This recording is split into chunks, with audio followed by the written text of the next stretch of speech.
channel. My name is Trish, and today I wanted to talk about the difference between microdosing LSD and psilocybin. Now, before we get into that, since you're already here, please go just below this video and click that red button to subscribe to my channel. I put out new videos on mental health every single week, and click the bell for post notifications. All right, now that that's out of the way, we can get back to the topic at hand, which, as I mentioned, is a brief discussion on the difference between microdosing LSD, aka acid, and psilocybin, aka magic mushrooms, as they're known by. So I'm gonna paraphrase Terence McKenna here for a second, but almost all psychedelics have a pretty similar feel and experience when taken in a very, very small microdose. Psilocybin, marijuana, LSD, MDMA, if taken in a tiny microdose, there may be slight variances between experiences on those substances, but generally speaking, all will provide some level of heightened interest, wonderment, and general arousal of the senses. So that means improved sight, improved hearing, sense of smell, and so on. It's really once you get into these higher doses that the unique characteristics of each of these psychedelic compounds tend to reveal themselves. So if I had to lay out some of the primary differences between experiencing a microdose of LSD versus a microdose of psilocybin, here's what I might say. Psilocybin is very much a grounding psychedelic. People often report wanting to be barefoot, wanting to be outside, have their feet touching the earth, really just feeling drawn outdoors and feeling drawn to the groundedness of being surrounded in nature.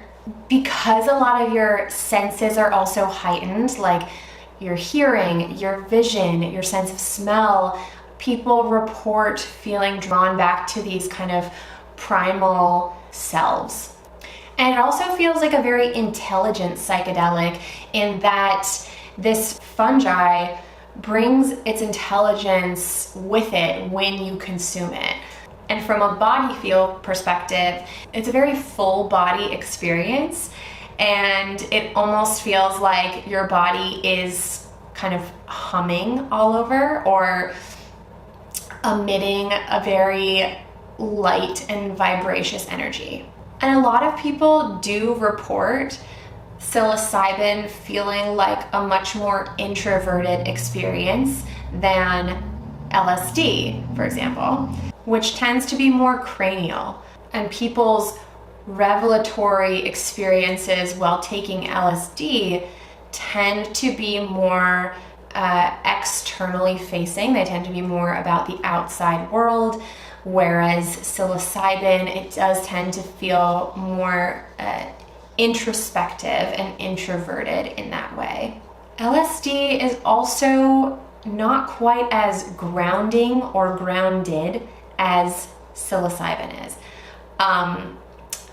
It tends to catapult you into the next level of consciousness, which they both do, and they both definitely kind of blow past the gates of your ego to tap into a more deeply seated sense of self. But where psilocybin might ground that sense of self among a spiritual presence of plants and animals and water and earth and just Mother Nature in general, LSD tends to kind of just land somewhere among the stars.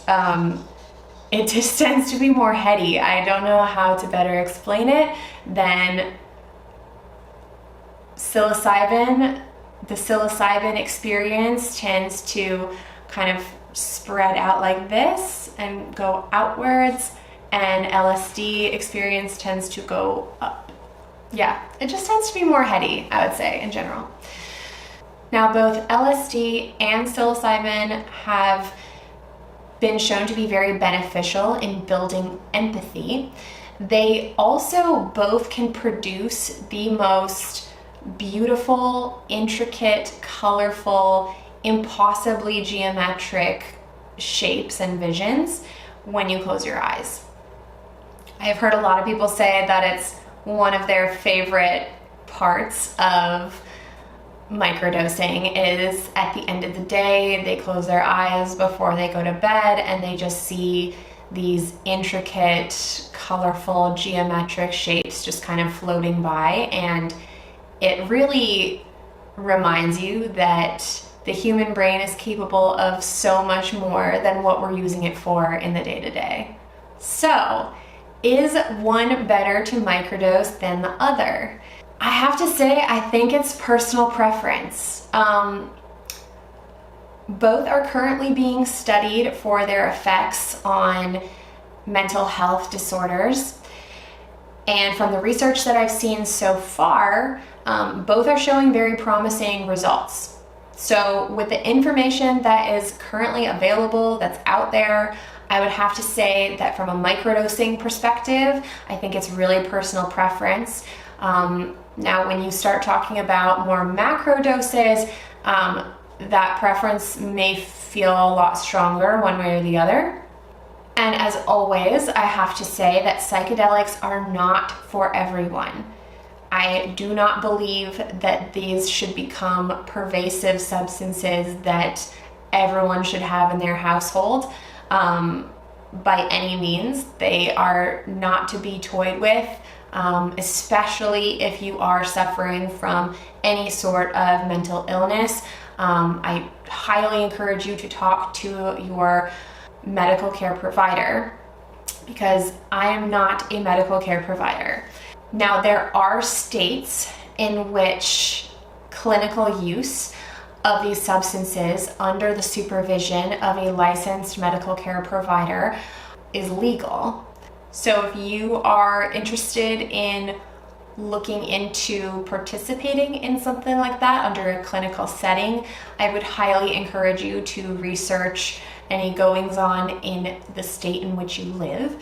And I do feel the need to say also, please do not leave comments on this video or any of my other videos asking me where to procure psilocybin or LSD or any other substance for that matter. These are still considered to be Schedule I substances, and I am not in the business of proclaiming that everyone should use psychedelics, nor am I in the business of providing them. So, unfortunately, I just have to say this. Please don't leave me comments or send me DMs asking me where you can get any type of substance at all. That's not what I'm here to do. I am simply here to provide approachable and informational content about psychedelics and about mental health and everything that impacts mental health. So please let me know in the comments down below if you liked this video and would like to see more videos like it. That's it for this week, and again, please go down below, click that subscribe button and that little bell for post notifications if you haven't already. I appreciate it, and I will see you guys next week. Bye.